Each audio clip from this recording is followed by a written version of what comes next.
In this video, we will demonstrate a common use case with Chargebee and REVLOCK integration. It's a month-to-month contract, which is SaaS, which is for SaaS products. Clients can choose to cancel it at the end of any month. So let's jump right in. What I already have in the system is a plan, which is month-to-month SaaS. If I click into it, I can see that it's the only pricing or billing option that I have here is monthly. What I already also have in the system is Acme, a customer for which we will create a subscription.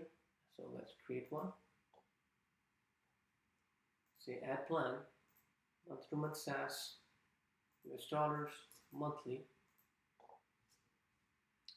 It would bring the list price as is. Let's change this to 5, so it's a $100 charge month. Let's set the subscription ID to 1. And we'll say we choose a date, which is 15th of December.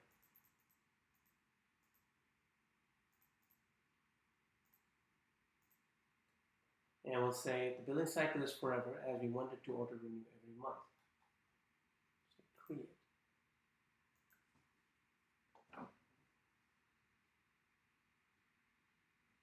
Alright, so now we have a month-to-month SaaS subscription, which will start in 11 days. What we'll do now, we'll move the time machine in Chargebee forward by 3 months so that it simulates 3 invoices going out.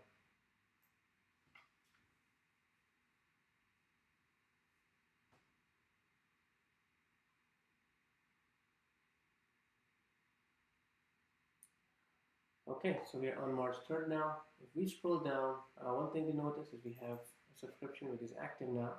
Scroll down, we have 3 invoices that got sent out. First was this 15th of December, 15th of January, and 15th of February. Now let's say clients now want to come in and buy additional users, and we will add 3 users to it. So we'll say the charge is immediately effective, which means for the current month, remaining days, there will be a prorated charge that will be invoiced to the customer. Update. See.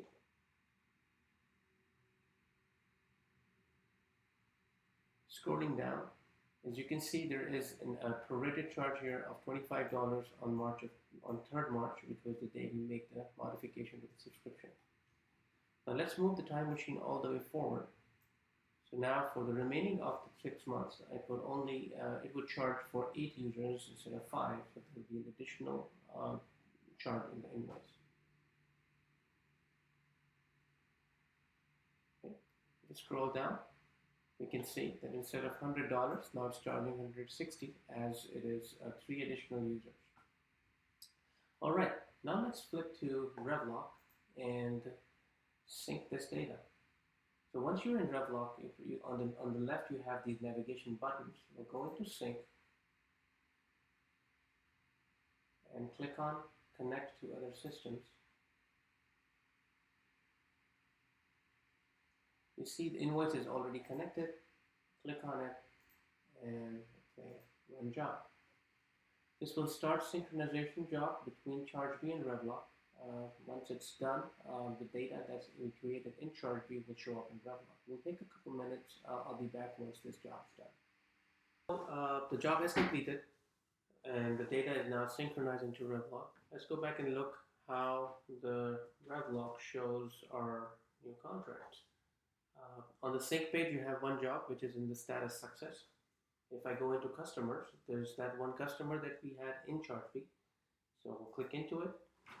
This is the general information that gets synchronized over from Chargebee into REVLOCK.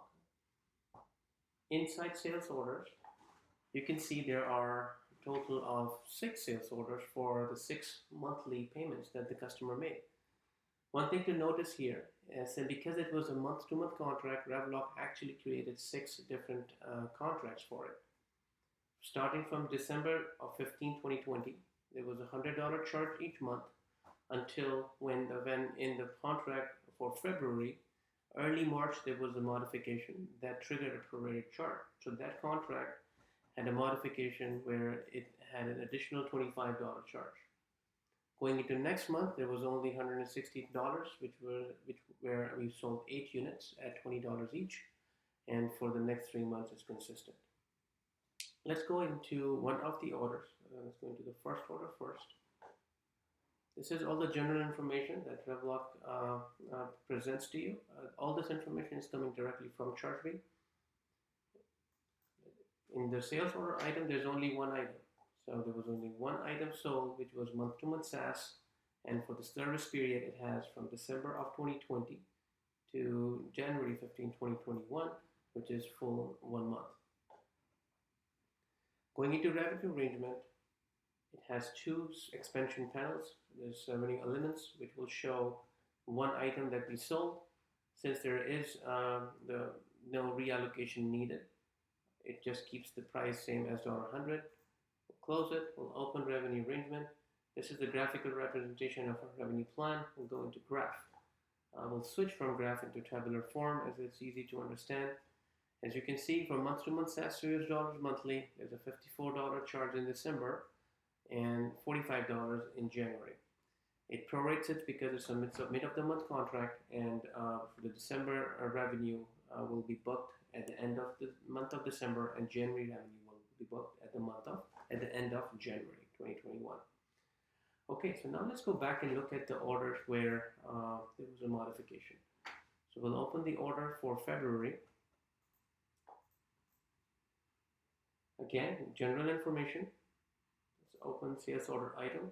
You can see one product here with $125.14 charge. We'll expand it to see the details.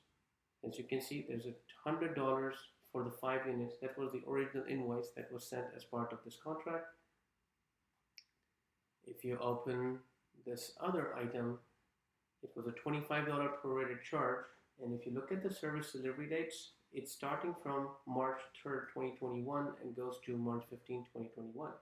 What this means is REVLOK knows from the modification date in Chargebee that revenue needs to be recognized only in March for this particular item. Okay, so this is representing the contract. Let's go into revenue arrangement and see how the plan looks. Again, if you look at revenue elements, there's only one element. There is no reallocation. For revenue plan, it's a split between 2 months. We'll move away from graph into tabular form and open month-to-month SaaS US$.